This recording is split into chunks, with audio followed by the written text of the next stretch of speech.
So I have a question because this is something we've been talking about. So if I'm an equipment owner and we're trying to implement these best practices to keep in compliance, if the technician in-house or outside, if they're not compliant, is it possible for me to be compliant? No. And the reason I say that is because, a lot of the liability, even if it's your internal tech or you have a third party technician, that liability falls on the owner. It's their responsibility to make sure they have people doing this work that is required. So while technicians, like if there's some sort of gross negligence, they're illegally, intentionally venting refrigerant, the EPA would go after somebody for that. But for the most part, a lot of these enforcement actions are on the end users, and that liability is not transferred to the third party company that is actually performing the work. And so it can be very challenging because those technicians,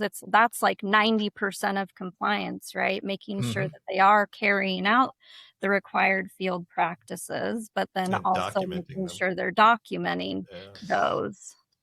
So Yeah. We hear that a lot is like, well, our contractor's responsible for that. And yeah, well, then that falls on the tech. So everything starts with the technician in the field at the piece of equipment doing the actual work. And And yeah. then it flows up. if they don't do the work, you can't be compliant. If they Right. do it, but they didn't write it down, you can't be compliant. You don't even know what happened. Yeah. So, Yeah. I mean, it all starts from that person in the field standing at the unit. And So the process of best practice is you have to make sure that it's being done at that technician level. Yep. And I do think it is very common for end users to think if the EPA reaches out or if one of these agencies reach out, I'll just go to my contractor and get the info. right. If you haven't tried doing that before you get in the situation where a regulatory agency is asking for it, you should try doing it yourself and see what type of information you are able to get from them.